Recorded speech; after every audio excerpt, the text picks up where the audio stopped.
Lord, as we draw near to Christmas, we thank you for your presence among us in the church. Your body may continue to grow and to thrive and be protected, especially during these crazy days. So guide us all with your light and your peace. As we pray, glory be to the Father, and to the Son, and to the Holy Spirit, as it was in the beginning, is now, and ever shall be, world without end. Amen. The other day, I had a gig at two parishes. Well, one parish, and then I visited somebody at the other parish. It was really odd that I gave all the talks and the homilies at Holy Name of Mary. Where? Yeah, everybody know what Holy Name of Mary is, why it is, remember the feast day? Well, we didn't actually get there yet, it's coming. But Holy Name of Mary was the very last battle when the Muslims attacked Vienna. It's called the Battle of Vienna. And because of the Pope, everybody praying, praying the rosary, the victory was done. The Polish army came from the north and helped the Austrians repel the Muslim attackers. So Europe was saved. I mean, really is one of the crucial moments in history, really big, because had they gotten into Vienna, that would have been right up and through. I remember at that point in the 1638, by that point the religious wars are going, so the Catholics and the Protestants are killing each other. It's the perfect time. Try to do the attack. So I was in the Holy Name of Mary, and then a woman that I've known, she was in the parish at Gate of Heaven, where I went to the seminary and college and all the rest in Queens, and Ozone Park. So she grew up there, worked in the rectory for decades, and then she moved out to Valley Stream, I guess it is. Yeah, that's my church. Yeah. That's where I grew up. Where? Holy Name of Mary. Oh, Holy Name, that one. Okay. that Holy Name of Mary. Yeah, okay, that's Valley Stream. Yeah. Okay. So, but then when I got to, then she now lives though in Our Lady of Victory Parish. So I'm like, wow, this is weird. These two battles I've been talking about, in the class and all. So anyway, so she reported the same thing. I don't know if I did talk about that, but this big window that was at Gate of Heaven was the Battle of Lepanto, and the same story is in Our Lady of Victory. The same picture, almost. It's obviously two different windows, but nobody could ever explain. Huh. I went through my whole life at Gate of Heaven as a kid. Then I come to get married, come to this parish, and it's 40 years I've been in this parish. And finally, Father Fusco is the new pastor there, his last year, a couple of years. So he made a big deal about it and pointed out that's the Battle of Lepanto. And that's the Queen of the Rosary and Our Lady of Victory. Those are all. So it was weird. I went to both parishes. I was like, wow, this is weird.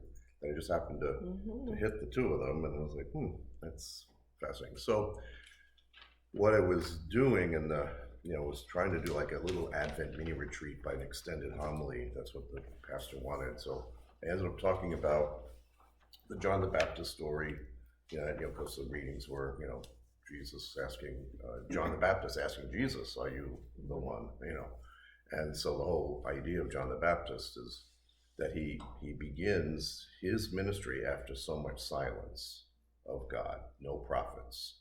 So the Old Testament literally ends. It's an important idea, you kind of get that. So the Jews, of course, don't know what's going to happen. They expect the Messiah. They expect the precursor for the Messiah. So when John the Baptist goes to that spot where the Jews had crossed over in the Promised Land during the Exodus, and Elijah is taken up into heaven, both events happened at that spot. So John the Baptist goes to that spot. So this is, all again, Jewish roots. You have to, he didn't just pick any old place in the river. He went to that spot. Are you coming? Yes. You'll see it. I'll take you there. Okay. Good. Your roommate is now in too. He was in, he was out, he was in. I was like, oh, you're making me crazy with these people. He's in. We'll talk about it later just so I get his name on. Okay. Yeah. We'll introduce you. Okay, that's good. So, but the idea of God's words was spoken through the prophets for, centuries. And then suddenly God goes silent. And certainly a lot of people said, it's because God was going to speak his unalterable word, his final word, his complete word in Jesus, the word made flesh. So, okay. And I was just struck that from another retreat I did, that wow, the idea of the word is so broken now. It's so rejected. Even words now are cracking. Oh, I'm Man, not sure. man and woman, child, like Definitions, these yeah. are words that are so fundamental, even the most fundamental words now. And what is truth, what is real, what is this, what is that, and everybody's into big arguments and discussions about whatever.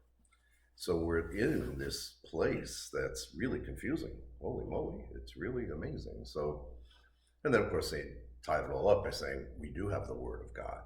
We have the Word of God, and we have the Word of God made flesh. So celebrate Christmas, okay, stay close. You gotta stay close, because otherwise it's really getting crazy out there, So I just thought that was, worth kind of just repeating a little bit with each of the classes. So as we get ready for Christmas, we're coming in, to that season when the Word is made flesh in a place, in Bethlehem. And did I do the swaddling clothing thing with you? You did. I did with you. I must have missed it. You missed that one. I had my fever then. Yeah, you'll have to ask her. Okay. You'll fill me in. I mean, the No, it's swaddling okay. clothes. It doesn't take that long. Yeah, the swaddling Yeah. clothes is what Bethlehem is 5 miles from Jerusalem. So in this valley where the shepherds met the angels singing glory to God in the highest. Okay, so it's 5 miles from Jerusalem. This is all in this areas where the lambs were raised, because you couldn't drag a lamb all the way from Rome, say, or Cairo or something, all the way to Jerusalem for a sacrifice. And if the lamb gets blemished in any way, get poked or something, you can't offer it. So what you would do is go buy the lamb in Bethlehem and then literally carry it up to the Temple Mount. And so when it says in the scriptures that he was wrapped in swaddling clothes, I always had the image, Mrs. Schmilowitz down the block knitted baby Jesus, a blankie. And it was just a nice little thing, so sweet and how pretty, complete the nativity scene. But it's not, because the shepherds would wrap the newborn lambs in swaddling clothes so they don't get hurt in any way, so that they can be sacrificed. So it's already a prefiguring of the sacrifice of Jesus, even as an infant. Can you also talk about the Now you're pushing it. Jesus being in the manger? The manger. Yeah, that it prefigures his feeding us. Right. Yeah. That's So where that the the animals manger would've- is where animals eat. It wasn't a little crib that Mr. Schmilowitz built for baby Jesus. It would be a little nice little rocker, a manger. No, it's it's a place where the animals would eat. So Jesus is placed in the trough where that's the we word I would was eat. Yeah, it's a trough. Yeah. So, like all these images, of course, you have the beautiful nativity, and it's magical, and we grow up with them, and it's beautiful, and all the rest. But hidden inside all that stuff, and then of course, I hope you know about gold, frankincense, and myrrh. You know what myrrh is, right? No. Well, another one. Some of them, I don't know if all of them are used at the death to. Yeah, to the myrrh is. Yeah, myrrh? gold Okay. and incense are Okay. nice gifts to But get, the myrrh is but the for myrrh was to prepare a dead body. Oh. So it's Yeah. like giving. Why don't they tell you this when you're... I know. So you get. That's why I'm here. It's my job. You asked that question and I'm gonna be then took a 64 ruler and to come you. on the stage. Well, and good, I you got it don't now. know. Mainly because they birthday, didn't know we the having answer a birthday either. party here? So anyway, but the point is, it's like giving, a baby embalming fluid. Oh. It's like, oh, thank you. You shouldn't have. Yeah. Like, what is this? Wow. What is this? Gold, frankincense, and myrrh. So it's interesting. These all these little details are hidden in the story, and if you're not aware of the significance. And the other thing I heard just this past week was Yeah. the wise men and the shepherds. It was meaning everybody in the world, or the Mhm. kings, the shepherds, the lowly workers, whatever, the different nationalities, right? Yeah, yeah. The three kings are Gentiles, Okay. and the shepherds are the Jews. So Okay. they both, So the shepherd's story is in Luke, and he's really dealing with the Gentile crowd. Matthew is for the Jews, and he deals with the no, he does shepherds, and Luke does the Magi. I think that's how it works. Yeah. So and then the Magi come from the east, and as the history goes by, Nativity Church was preserved. It's the only church that goes that far back. It goes to the 3rd century Constantine. The other ones were destroyed by attacks and earthquakes and whatever. So, but when the Persians came, they recognized on the big fresco on the front of the church, they had the 3 wise men, and they were dressed like they were dressed. And says, we don't know what's going on here, but we'll leave this one alone. Because those are our people. So it's a curious little story. When you go, you hear all these little stories, but so the wise men, show up. And then that is the place in that town of Bethsahur, and it's where the Gloria is first sung. Glory to God in the highest, on earth peace to people of goodwill. And another, Mother Teresa, or the other, what's her name on EWTN, the old nun that was there, Mother Angelica. Yeah. I forget which word I said, but God's peace is upon people of goodwill, not all. She points that out. It's like, oh yeah, that's true. He wants to give that blessing people with goodwill. So all the nations can gather, but you got to be of goodwill, not just on all humanity, regardless of whatever status, whatever. So what about frankincense? So frankincense is to give good smell. It was because literally, now again another detail, Jesus was born in a cave. Okay, so what the people would do, it would be a lot of long narrow caves. They maybe extend in the front of the cave. They would build like a house coming out of it, with a door and windows or whatever, and the cooking and all that would take place near so that smoke could go out. The next area would be for the sleeping and for the eating area, and then at night, all the way in the back, deep in the cave up against the wall. So anyway, so the cave is very deep. So this is what it means that probably they use the phrase inn, but where travelers lodge or whatever. So that where the people would stay, there was no room there. So they'd go back all the way deep in the cave where the animals were. So, and what they do, they would bring in the animals for safety, make sure your lambs are okay and whatever, your cow, and you bring everybody in, and then they generate heat in the winter. So we keep the cave a little bit warmer. So they marched through the whole house? Yep, into marched the back. right in, stayed in the back. Therefore, you need the frankincense. There you go. It's your candle. Your Yankee Shovel. There you candle. That was where I was going with the point. Yeah. Sorry, Father, I cut you being- off. There was a barn in the back right there, It's such a shame that this isn't explained, because I always thought these kings came and that Jesus was royalty, and that's why he got these presents. Well, it is, yeah. It's a sign of that, sure. But I would. But the myrrh thing is part of the. And the frankincense, because I just thought that Jesus was born like outside and with, I don't know what I thought, but he Well, was. you would see the like a crash barn right that the barn. Yeah. It's a barn. Lace Yeah. curtains. Yeah, We've it was made not. it into a barn, not a Right. cave. Yeah, it was not Yeah. a barn. Yeah. I went home the other day when you said, I said, did you know that Jesus was born in a cave? My husband's like, no, he wasn't. I said, yes, he was. Father said Well, so. I've been there. I've been there about 28 times.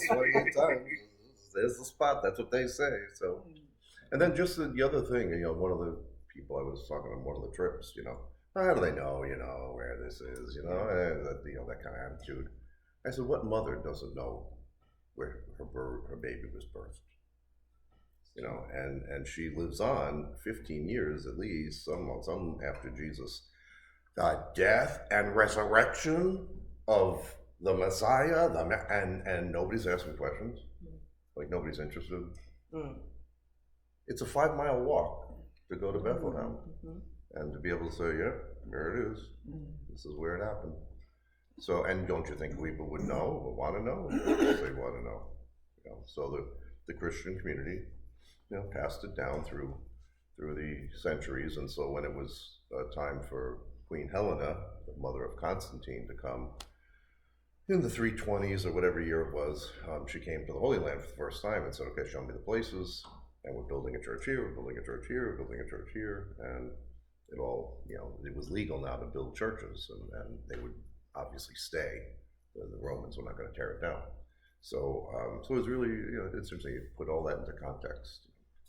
And then the other thing, I can't go into all the details, it's really long, but if you know who Taylor Marshall is, he's a teacher. He was an Episcopal priest, he became Catholic, and now he's on YouTube, and he gives, you know, classes and writes books and all kinds of stuff. So he did an interesting one, I think it was last year or the year before, on the actual date. He argues, and he goes through the details of the actual date of Jesus' birth is December 25th. Wow. Oh, really? And how he figures out. It's really fascinating how he lines it all up. And it starts with the birth of John the Baptist. And it goes off of the group of priests. The priests would serve in the temple 1 month a year. So they would leave their homes, go at service in the temple, live there for the month, and then, you know, go home. And so they know what it mentions it in Luke, the name of the group he was in, and it's a calendar, so you know that he was there in September. You know, September. So when he goes into the Holy of Holies, probably even Yom Kippur, it might have even been the High Holy Day. He goes in and he, you know, sees the angel, and you're gonna have a son, call him John, and he's struck dumb, you know.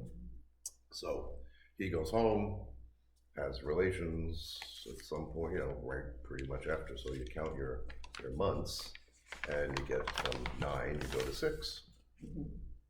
You know, so June, so the tradition of June 24th is John the Baptist, and then 6 months later, you know, because the gospel says it was, you know, Elizabeth was pregnant for 6 months. It's her 6th month. So you start lining all this up. It's like, wow, that's interesting. It could, you know, if you look at it that way. The key is get that when the Zechariah was serving, whatever that cycle is that they know that they do know it's recorded. So it was his cycle, and then the other question, I really was struck by it, that many people have interpreted lately that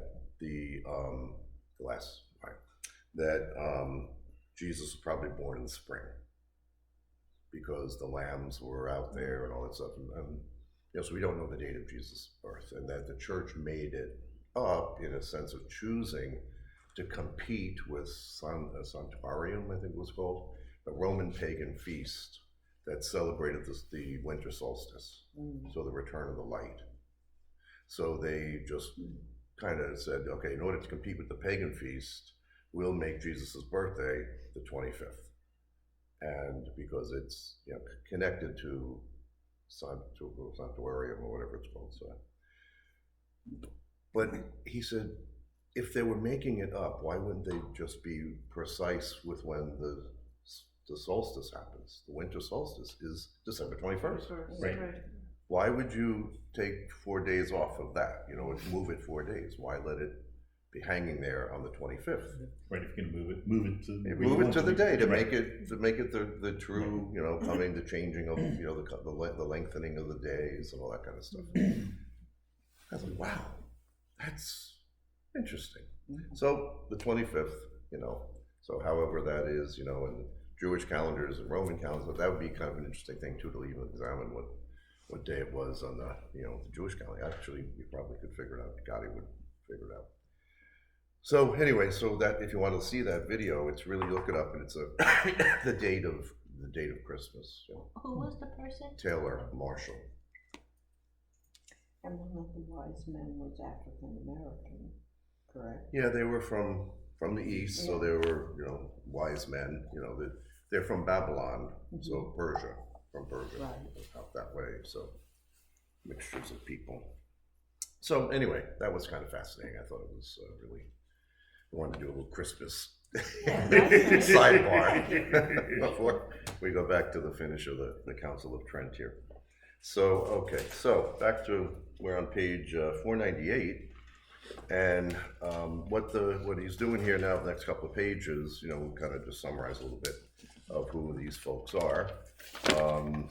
It's a biography of all these saints, and basically the point is that, it took really holy people to really begin to make the change, to kind of help the church to go through this tough phase and then find its way, trying to institute the Council of Trent. So it was a big wake-up call for the church to, realize, wow, we have a crisis on our hands. All these people have all this confused theology and all this stuff, and the practices now are very different. So what are we going to do? So yes, they did, in a sense, circle the wagons.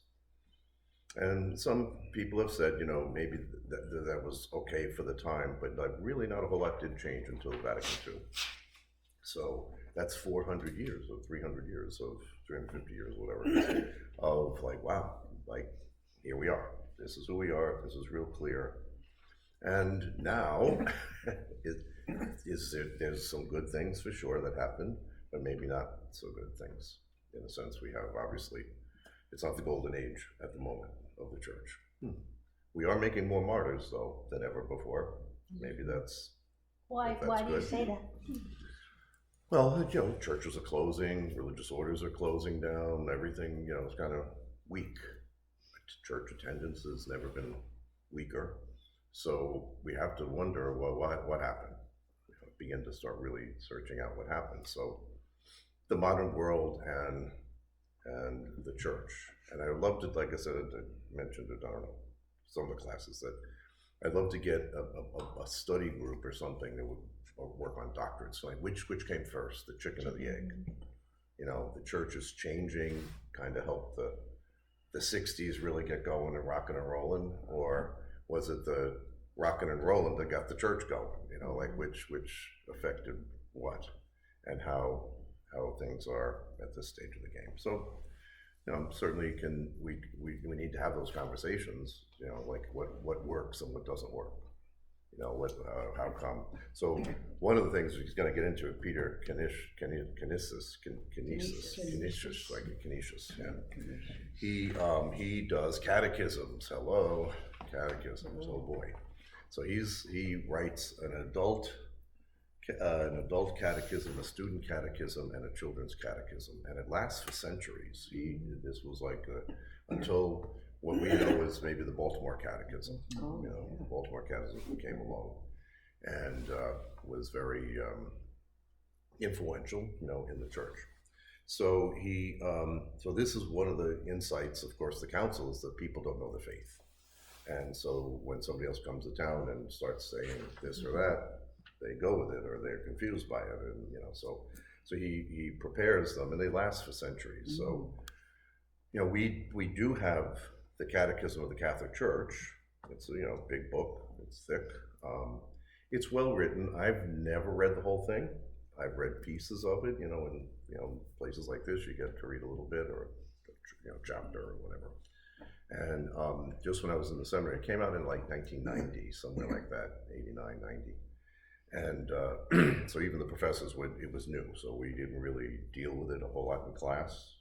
Now they think the folks in seminary would have more work with it. I've told you that there was this Bible in a Year podcast. Mm-hmm. The same priest is starting in January. We'll be doing the catechism. Mm-hmm. It's going to be a podcast every day. Right, well. So that's the next. Can you put that on the? Sure. I'll send it to everybody. Send it to everybody. You put it on the weekly. How does what weekly? Oh, no, wait, Oh, for our group or no, I see that. everybody? No, forget it, just, Okay. So, Cut anyway, that out too. yeah, put it out, why not put it out? What is it, 15 minutes every day? It's about that, maybe 20 minutes, yeah. So is he gonna be doing the Baltimore Catechism or No, No, the the Catechism new of the catechism. Church, The new- it's the book. the book? Which is our Oh, so he's gonna rules. go through Yeah. and chunk it kind of thing, and Yeah, go through it line, Go through it. yeah, page Yeah. by page, you Yeah. know, I guess in some way Yeah. he'll No, it's really he'll fascinating. go oh, through that's it, yeah. interesting. Yeah, it's a good, it's very wonderful, but unfortunately, it's really not accessible to a lot of people. You know, it has no pictures. Oh. It has no maps. Oops. It has no Yeah, but now we don't have a timelines. podcast. No so comics, we're no good. maps. So for a lot of people in the modern world today, you know, that's not appealing. You know, Right. big book with all words. And so that's unfortunate. So the idea was that was supposed to be the standard from which all these new catechisms could be produced. As long as they're in line with this one, you know, adapt it or, you know, make it one for students, one for kids, one or a couple for kids, depending on age, you know. And unfortunately, I don't, there's a few out there, I guess. There's something called UCAT. I'm not familiar, I've seen it. And Youth Cat, you know, it was Youth Cat, it was supposed to be. And limited, you know, I don't know how many people have ever really gotten into it. So we're missing that. We're still missing it. So the bishops, I think maybe because nobody can really just agree. Okay, you're going to take this big book and you know, spice it down, whatever. You splice it down a little bit. Well, who gets to do that? And who's going to agree now on what's going to be included and excluded? Oh boy. All right, so you get into those discussions again, and that's what we're not good at lately. You know, can we agree on ABC? And three hands go up, and they, you know, want to throw out this or that or whatever. It's a little complicated. So, but anyway, so he joins the Jesuits. A lot of Jesuit schools named Canisius around the world, and I just assumed he was Italian, but he's German. So he is the second. They call him the second apostle to Germany. So he with the catechism and his knowledge and stuff, he got into the idea of apologetics with Protestants to try to bring Protestants back and keep Catholics. You know? So you can read a little bit of that, see his little story. And then St. Charles Borromeo, we have. who's the little person on his shoulder? It looks like a little devil on his shoulder. Yeah. It I think it's an angel or something. No, that's an angel. Oh, you Yeah. mean Saint Yeah. John, Yeah. Saint Peter Canisius? Yeah, no, that's an angel. Yeah, Why did he make a red? I know. Colors are right. Colors perhaps not a good choice of color. yeah. You know, Father, you were talking about pictures, and Yeah, that's why that? Yeah, I don't. Oh, I just assumed he was You an said angel. Of you course, can he's an read it angel. on yeah, but it looks like a little Picture. devil because of the reds. Little devil. It's right? got No, somebody no. inspiring him. I don't know. Whispering in his Whispering ear in because his he's ear. so Well, he's mad. got blue. He's got the blue like undercoat there, so that's always a sign of like a divine image, blue being from heaven, a heavenly being. Oh, I thought it was like a force field. No. I was like, I didn't learn about that either. If you wear blue, you're okay. Well, good old Peter. There he is. Okay. Moving on to Charles. Let's move on to Charles. So Charles Borromeo. So I find it interesting. This is who St. Charles Hospital is named for. Oh, You know, over in Fort Jeff. Oh, really? The Daughters of that's Wisdom interesting. Oh, I didn't began know. St. Charles Hospital. They began Good Samaritan Hospital in Islip. And then Mary Haven did a lot of different things around Long Island here. So I have to ask the sisters if they know the story of why did they choose, who chose, and why Charles Borromeo. So I didn't know so much about him. I knew he was a cardinal, and he's Italian. Yes, he's Italian for sure. So we'll take a look at him here now. So St. Charles Borromeo was named a cardinal and made Secretary of State under his uncle, Pope Pius IV, where he oversaw the final sessions of the Council of Trent. It was through his efforts that the successful completion of the Council of Trent was accomplished. St. Charles was one of those remarkably able men whose personal example managed to bring about effective reform. after the council, St. Charles was made Archbishop of Milan, one of the most important archdioceses outside of Rome, and one, this is astounding to me, and one that did not have a resident bishop for over 80 years. Mhm. You know, the bishops were a mess too, so not just the priests, but so what happened is some bishops would be named for 1, 2, or 3 dioceses, and then of course be able to draw on that, and then never show up at their church. So here 80 years of resident bishop, that's impossible. I can't even believe it. But it went on, and so some of the bishops would never show up. And one of the things the Council of Trent did say, I don't know, somewhere it says it, the bishop was not allowed to be out of his diocese for more than 3 months. Oh, I remember that. Yeah, he had to be at work somehow. He can go down to the south of France in winter. Go to Florida, be a snowbird. Or something. There you go. Yeah, so anyway, all right. So also an archdiocese. That's something you just never heard the distinction. There's a diocese, and every diocese belongs to the metropolitan.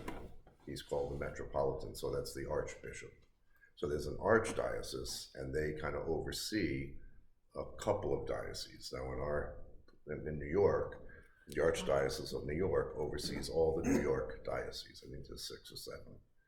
So it goes all the way exactly for the state boundaries. So Cardinal Dolan, when it comes time for a new bishop, he'll be in the mix to figure out who's going to go where. And then some has some oversight a little bit, but not really. Each bishop is its own bishop. So Pennsylvania, Connecticut has an archdiocese of Hartford, but there's only two dioceses in Connecticut. New Jersey's Trenton. Right? Yeah, Archdiocese of Trenton does all of New Jersey. So that archbishop is called the metropolitan. So it's a city, and he has more oomph and status. Now, you're an archbishop when you get to be in an archdiocese, it automatically makes you an archbishop, and then some of them then are made cardinals, but not all the time. It's the Pope who names them. Okay, all right. Milan was beset with all the problems of the contemporary age. Many of its clergy were ignorant or ill-equipped to fulfill their pastoral duties. There were no seminaries, really. Each bishop decided what he wanted to do, how to ordain guys, and what he did. There were actually also priests that were just to say Mass. That's all they did, say Mass. They would not hear confessions. They weren't allowed to preach, teach, So they were like the low guys on the totem pole. You just had to read the Latin, say the prayers, and do the deed. So that wasn't good enough because, of course, people had questions and wanted to understand, and so the clergy obviously needed training. So the whole seminary system begins with Trent. So that was sort of a big accomplishment. It naturally followed that due to a weak clergy, the laity were deprived of the guidance and direction to lead good Christian lives. This weakened faith among both priests and laity created the ideal situation for heresy and immorality. To accomplish this great reform, St. Charles set about reorganizing his archdiocese. During his tenure as archbishop, he held a series of provincial councils and diocesan synods to implement the terms of Trent. He established 3 seminaries, here come the seminaries, for training clergy and required annual retreats for all the clerics. It's another thing, every priest is supposed to make a retreat, a week retreat, and it's supposed to be, done. People do and do not do it, but they do it. It's on the books. So his reforms were published in the Acts of the Church of Milan, which became a pattern for reform throughout Europe. St. Charles regularly made visits to his parishes and brought to his aid the services of other reforming orders, such as the Barnabites and the Jesuits. St. Charles founded the Confraternity of Christian Doctrine. Here we go. So the whole tradition of CCD, Confraternity of Christian Doctrine, starts with him. And he had 2,000 teachers to instruct the kids of Milan, 700 schools. So, so now we're trying to get to an organized program where we're going to pass on the faith. What do you teach the kids? And here you go. So, so how effective has that been in the last, 50 years? I'd say it's a disaster. The last 50 years. Yes, the last but 50 years, yeah. Before that, I guess it was working pretty well. Yeah, no. I told the other folks a story. One of the sisters, she was the principal. Her mom died in the next parish from where I was stationed there. So we walked the kids over to go to the funeral mass. So it was 500 kids or whatever it was, walking through just to the next parish. It wasn't a big deal. And so the way it worked out, yeah, we had all the kids in the front, and then the family and everybody else. So she was, a lot of people with us. So the church was pretty full. And I don't know why, Father Lynn, she was the presider. I'm at that point a seminarian, so I'm sitting in the crowd.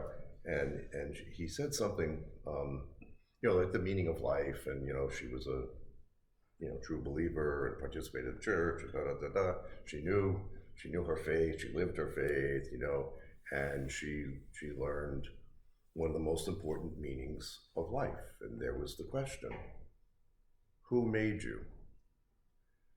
The whole back of the church said, God made me. Why did he make you? To know him, to love him, and to serve him in this, this world and the next. The kids were in the front and could hear all these people in unison give the answer. They all turned around and looked at them like, what? Where did that come from? How did they know that? What was the staging of this? What was that? I thought, that's interesting. So there was something of value. Okay, you learn ideas, and then of course once you have vocabulary, you can continue to educate. And it would drive me crazy. Like, I made my confirmation when I was 18, my senior year of high school, went to the seminary. So I made my confirmation in April. In September, I was teaching confirmation class. They had me, so I'm brand new. I'm 18 years old. And the books we were using were really poor. I didn't like them at all. And I said, but there's no vocabulary. I mean, with Eucharist, Trinity, Incarnation, like words. Oh, that's too hard for them. They're not going to know that. Of course, it's if you don't teach them stuff, they're not going to know what the word means, and so it just goes over their heads. You have to start. It's called dumbing down. Yeah, dumbing down, and it was nuts. I was like, I don't get this. I don't get this. Of course you can learn. So CCD, it's passing on the faith. So what are we passing on? Just cutting out little stars. I hope that's nice. That's whatever that is, little stars, whatever. So what they do, I see an Advent candle in there. That's good. The Advent wreath and a couple things. That's good. Anyway, so all these little details like you should be learning. Like Jesus was born in a cave, not in a barn. Okay. So anyway. All right, so resistance to reform in Milan was strong. Agents of the secular powers sought to block his authority. And I love this one. Some religious communities attempted to block his entry. I can imagine. What did you say, one of the first classes, that history rhymes? Yeah. That's what all I'm reading here is the rhyming of history. Right. Yeah. So, things have to, evolve and continue to grow. But I love it that some of the religious orders closed the door and the bishop said, no, you can't come in. You can't see what's going on in here. You don't want to know. So, oh my goodness, wow. In that book, The Mystical City of God, about the Blessed Mother, it says in, I don't know which book, there's 4 of them, but it says in there that she assigned an angel to guard that cave till the end of time. Okay, I thought that was pretty interesting. People talk about, they talk about how difficult it was for the Lord, okay, by the things that happened to him from the beginning, okay, and yet she viewed his birth in the cave and her being with him there as one of the great blessings, and sensed that the angel should be sent there to guard that cave, okay? So that's in the book. Now, how much it's not gospel, how much you want to believe it, I don't know, but it makes a pretty bold statement about how valuable that cave must have been to the Blessed Mother, okay? And if it was valuable to her, you know who it was valuable to. Yeah, Okay. yeah. So I find it just weird that people would doubt it. You know, oh, it's 2,000 years ago. How would you know? We've had an active Christian community since day one here. You know, this place has been venerated from the beginning, including Our Lady going like that. I can't imagine she didn't. Of course, she would point the spot and bring people there. So, and tell the apostles again. Don't you think they asked her tons of questions, you know, being that they only knew Jesus 3 years, not a long time. And obviously she's the only person in the scriptures, or outside the scriptures, I guess too, that really was there before, during, and after his life on earth. So she's the go-to person.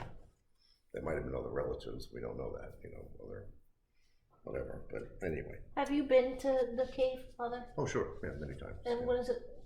Do you feel, when you enter it, do you feel that divine? Well, different, you know, the first time I went, it was really impressive, totally, you know, and we did the Mass. That was my first Mass in the Holy Land, so I celebrated the Mass. It was crazy, you know, one of those where you just can't, you know. So where the birth, they call it the Star of Bethlehem, the birthplace of Jesus is on the floor. That was star, so silver Star of Bethlehem. And the altar that's there is a Greek altar, so we can't celebrate Mass there. You have to go to the Catholic altar, which is the manger altar, where the manger was. So it's 10 feet over this way. So we had our Mass over there, so you can, you know, so, but it was very powerful, very beautiful. You know, and then even though it was June, or when I was first there, it was Pentecost, right around Pentecost, May or June or something, and we were singing Christmas songs. Yeah, we sang all the Christmas songs. So that was really nice. We had our time to pray a Mass there, and they stopped the crowd coming through pretty much, you know. So we did have a little bit of time just to be down there and you know, soak it in. So other times, you know, I've been there on my own in utter silence, you know, for maybe 20 minutes before the next folks came through. And other times it's a madhouse. You know, there's just, you wait an hour on a line to get in, to go down the stairs and have your 1 second to go down and kneel down, touch the star, and then go on your way. So it depends, you know, what's going on. So, yeah. But you have to, when you're there in the Holy Land, I tell people, well, you'll hear the sermon. You do have to kind of like bring yourself in, because it's still a city. It's a functioning place. So this idea that you're gonna have this moment of utter silence and like, you know, like you're used to maybe to really connect to God and pray, and but no, you're hold it back. You're like, what? Okay, it is what it is. You remember that you're there. You look at pictures and then pray it again another time. So anyway, all right. So so someone even tried to assassinate him, and in the summer of 1578, plague raged through Milan. And most of the important dignitaries left the city. Okay. More rhyming. Throughout the epidemic, St. Charles continued his work in the city and personally helped to provide food for the poor and care for the sick and dying. Hello. That's probably why they named the hospital. Well, yeah, probably. But I mean, really, what we did with COVID, that was terrible. Close the churches and not let us go to the hospitals, you know, whatever. Oh my goodness. Those poor people that died without their. It's unbelievable. Yeah, it's just, and to see this, of course, this is what the saints have always gone in to the epidemic and the whatever, and they did what they were supposed to do. And now, who said we don't go? The bishops, they said no, close. The government said close. We'll bring it up later. So, when I see this, of course, not that I'm so devout or whatever, but, I was thinking like when you make your vows, you change, they used to change your name, and I was ready to do Damien. I like Damien Malik, the whole thing, wow, going into the leopard colony, and it was very dramatic and beautiful. And then that stupid movie came out exactly that year. Yeah. Damien was a devil or whatever that he was, All right, no, I don't think I'm going for Damien. I'll keep Roy. That was a good choice. Mhm. Because when you said that's what you wanted to call yourself, I went, what? Yeah, Damien. Well, Damien of Malachi, he's Saint Damien. It's a beautiful story in Hawaii and all that stuff. So anyway, we didn't do it. So, okay.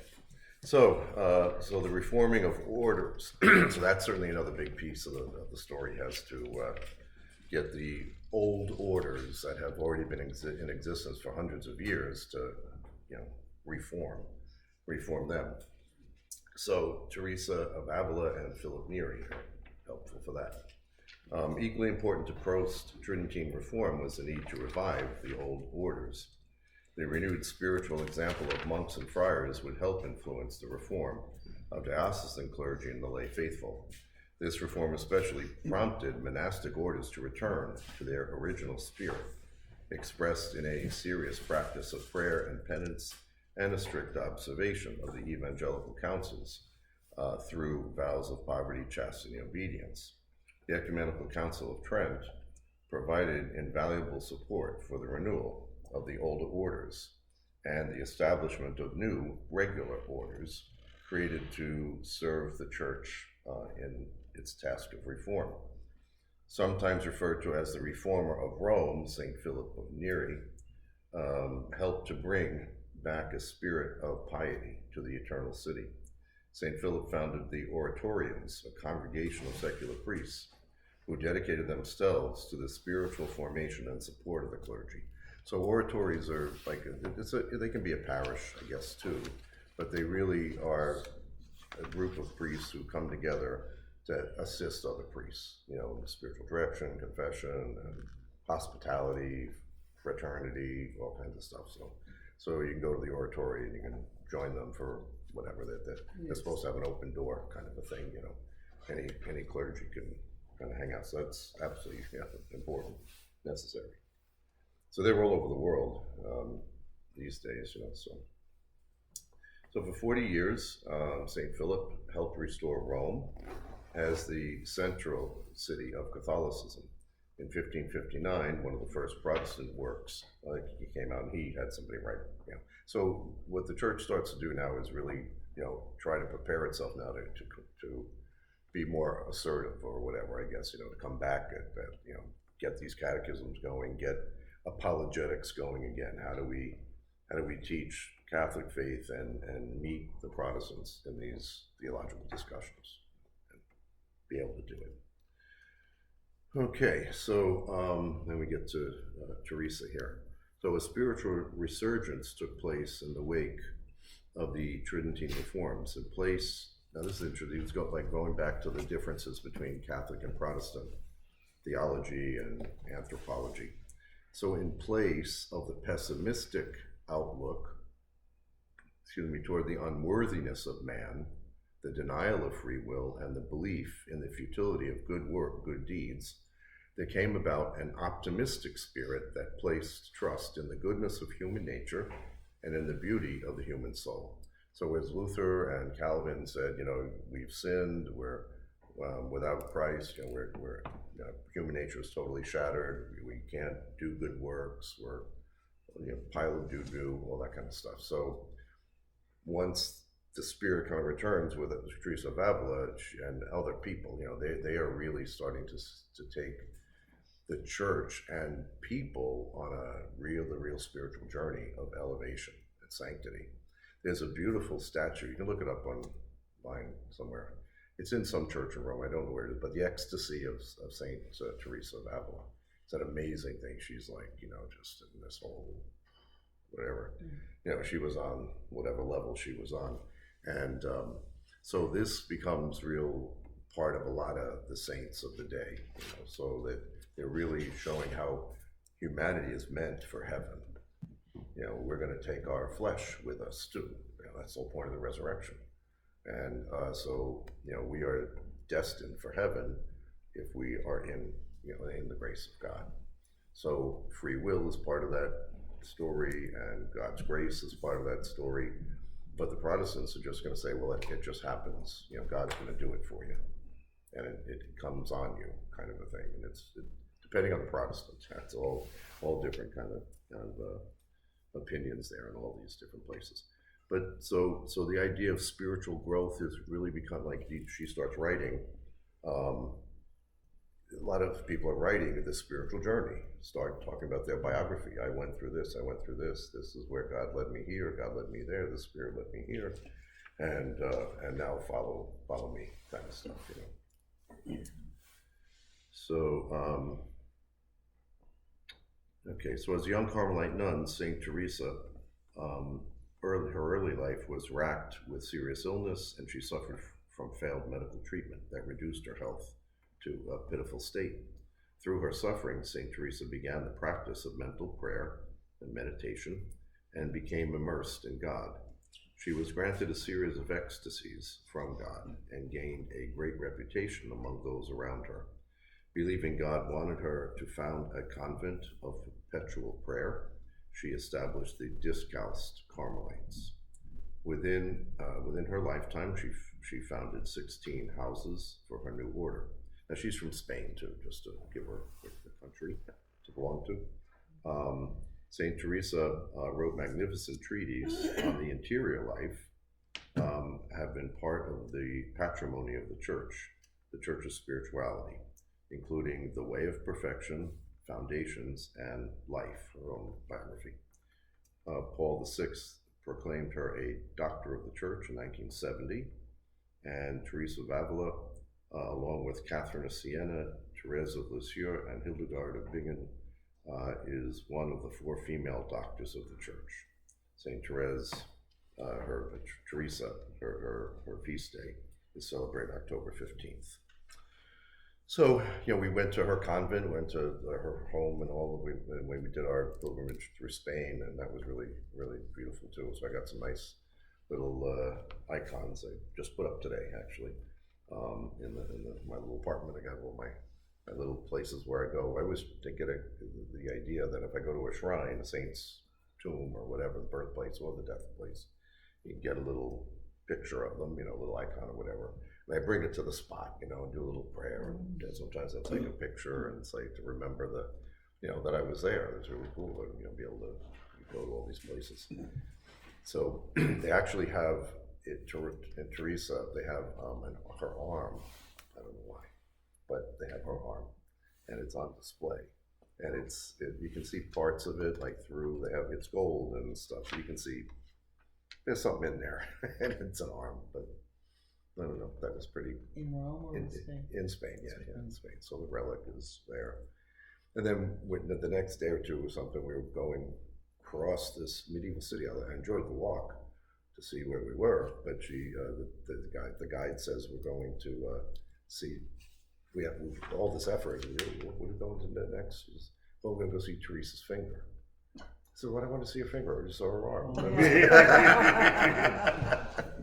Kind of did that already, didn't we? So, then I certainly can't match it up either. I don't know which finger. So, okay, Ignatius of Loyola and the Society of Jesus. So that's certainly another big person of note, at this point in history. So probably the most significant of the new orders brought about to help realize Tridentine reform was the Society of Jesus, founded by St. Ignatius of Loyola. Again, another Spanish saint, in Spain. Spain has produced a bunch, it's had an amazing history in the church, and has lots of saints everywhere. So in 1491, Ignatius was born in a castle in Loyola, Spain, and he trained from boyhood to be a knight. He served at court, where he lived the worldly life of a typical young nobleman. In 1517, he was transferred to Pamplona. So 1517 exactly, Martin Luther is starting starting the Reformation. When war broke out between Charles V and Francis I, those two fighting again, they're part of that story. In 1521, St. Ignatius led the defense of the fortress of Pamplona, where he was seriously injured in both legs. His captors, much impressed by his courage, attempted to dress his wounds and set his bones. During his return to the castle in Loyola, it was apparent that a second operation would be necessary. In order to save his leg, the surgeons attempted to saw off part of the bone that protruded. I never heard this little detail, but it's okay. So the operation left Ignatius permanently crippled, and it ended his military career. So he recuperates in this home, this family home. It's it was a big estate kind of a thing, big mansion and castle. And so the room where he was, convalescing, they have an altar, and then they have this kind of a statue of him in the bed, and he's just starts doing the same kind of ecstasy thing, because it was in this room where everything started clicking. So kind of like a Francis character. He was a soldier and ran around worldly life, gets a situation, he's had lots of time to reflect, and all of a sudden, bang, the whole spiritual journey really begins for him. So during his convalescence, St. Ignatius read all the romantic books and books of chivalry he could find. After finishing all those, he grudgingly read the remaining two books, one on the life of Christ and the other on the lives of the saints. God got him. These last two books had a profound effect on St. Ignatius and led to his conversion. His injuries left him unable to be a soldier for the king, so he sought to be a soldier for Christ. There you go. So after spending the night dressed in military regalia, praying before an image of Mary, St. Ignatius set out to the shrine of Our Lady of Montserrat. At the shrine he made a great confession, laid his sword and dagger at the feet of Mary, and exchanged clothes with a poor beggar. He proceeded to spend a year in the seclusion of a cave called Manresa, near the town of Cataluna. For an entire year, he knelt every day for 7 hours at a time, completely absorbed in prayer. He hardly ate and eventually became very sick.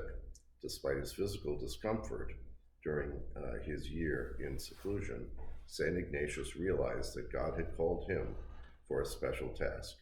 He was inspired to write the Spiritual Exercises, a guide for spiritual perfection meant to help the believer learn to emulate Christ.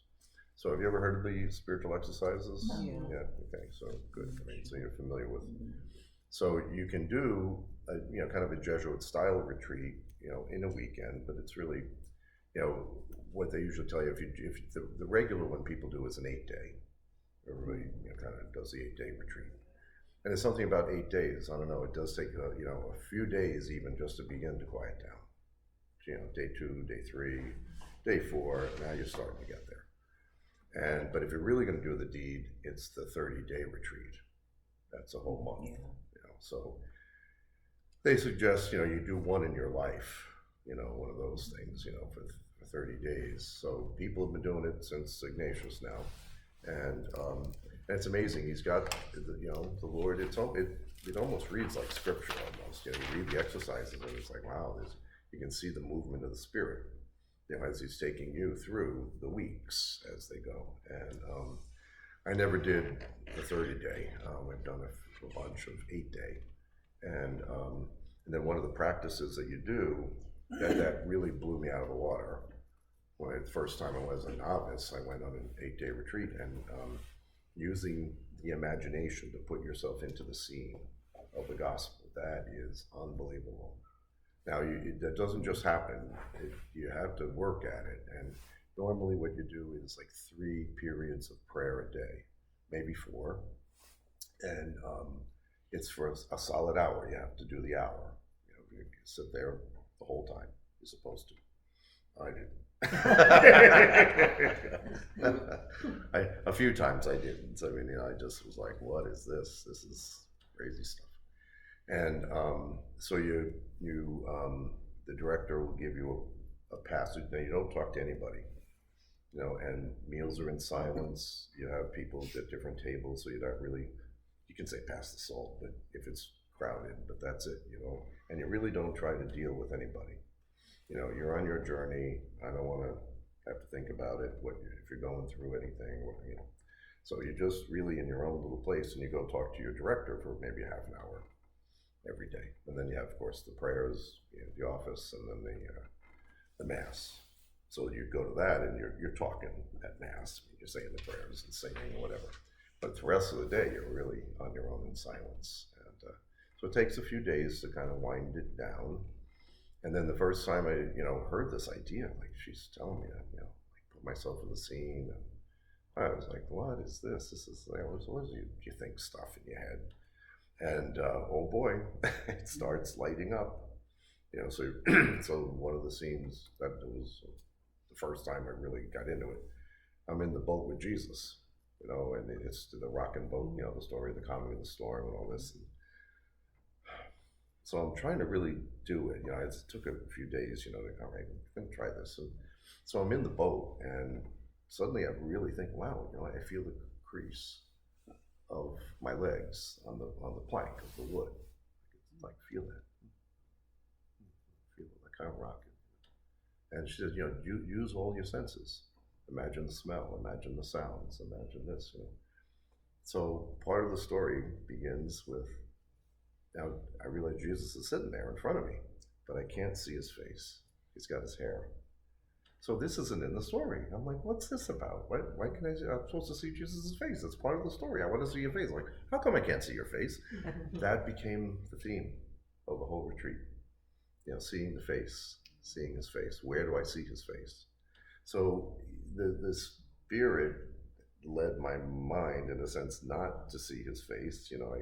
His hair was, I could see his nose a little bit, or his chin, but he didn't look directly at me. He had his head down, And wow, so just how the power of the Spirit going through all this experience.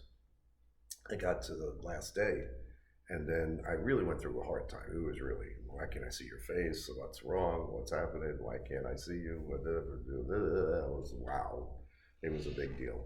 And then I got to the point where, I had my aha moment and a big, beautiful, consolation, they call it. And it was quite profound. And then the nun sends me back to do the Stations of the Cross. And I'm like, crap. What do I do that for? I've been doing this. I've been on the cross for the last, 6 days. Sister, come on. No, go ahead. Will you one more meditation? Do the Stations. So Jesus is walking along, and he falls. He's arrested and whatever, trial, and the first time he falls. And I was like, I really didn't notice, but now I can't see his face. I said, Lord, I can't see your face. Why? Oh, we're going through this again? We can't see your face. All of a sudden he turns and he looks at me.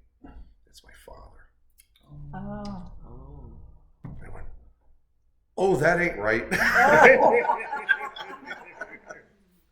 Oh, that ain't right.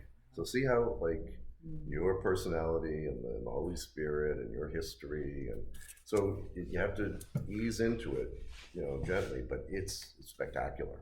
I mean, it really changes lives. This is a big deal. So yeah, I love Ignatius. So he came up with this, obviously a gift of the Holy Spirit that put the spiritual exercises together. And so, even, I know we talked about Montfort too, but Montfort went to the Jesuit school, so he did the exercises. He knew all this stuff. So how himself. did you feel after you saw your father? Well, of course, That's it gets a little personal, but but it really was amazing how God took that, because of course, the nun starts going at it, and she says, well, how's your relationship with your father? Fine. And she says, oh, good. Well, what do you talk about? Pastor Saul. Oh, well, maybe the Lord is, that would be a place to go. You know, then what you're supposed to do is make a resolution. You have to make a concrete resolution that I'm going to do this. Was your father still alive? Yeah, he was there. So I said, what's my resolution? So obviously the Lord was saying, look, he's suffering, and you're suffering, you're both suffering. So the resolution came, and she was right on that one. Says, you know, the next time I see my father, I'll apologize for my stuff and ask his forgiveness for my stuff. And I thought, that's a nice resolution. That'll be nice. I'll see him in 4 or 5 months, maybe, and then by then I'll figure out what to do. Little did I know he had come down to visit with my mother. They had issues, and she was living with his mother, taking care of her because she needed help, and all the kids, the younger kids, were living there too now. It's a long story, but so guess who was there when I went to say that? It's like, oh my God. So holy tamale. And we're such a little, not a big house and stuff, so there's just no place for like this conversation. And again, I was going to go back to DC to school, to seminary, and every time my mother would always take me in the van, you know, she'd drive and say goodbye, okay? And my father chirps in and says, I'll take you. Like, you never. Parents love alone time in the car. Well, it's just going to be to the bus. It's not far. It was not going to be. It was not going to be far. But I'm like, get out of here! He never drives. He never takes me. Oh my God! So I'm in the car. Okay, Lord, you said I'm supposed to do this. So I say, you know, I was on the retreat and Sage of the Cross, I couldn't see Jesus' face, and suddenly, here was your face. So he's just driving, he didn't say nothing. So we parked and got to the place, which was only really 10 minutes. And so I said, you know, I went to confession, I did this and that, and I want to just say, I'm sorry for the junk I did and forgive you for your stuff. Doesn't say a thing. And normally I would have got out of the car and just said bye. Well, he came out around the van and he was crying and he put his hand on me. Like a half a hug. He couldn't do it. It was kind of like, Don't get crazy. yeah, this is back in 19, you know, men didn't do the hug stuff. So it was like that. It was golden. It was That's golden. nice. Yeah. So the whole thing, I mean, it really is real stuff when you get in there and you go on these kinds of retreats. It's just spectacular, you know. So if you can ever go, it's you know, it's really a moving experience. And where are these retreats? Well, unfortunately, they closed Manresa. They had one in Staten Island was there, and then St. Ignatius House of Prayer closed as well in Manhasset. Yeah. But now there's one in Pennsylvania, there's one in Gloucester, Mass. But also other retreat houses might have other people trained. They might not be Jesuits, but they'll be trained in the exercises. And you can call and ask, do you do Ignatian retreat? And they know what that is, of course, you know, if they have openings.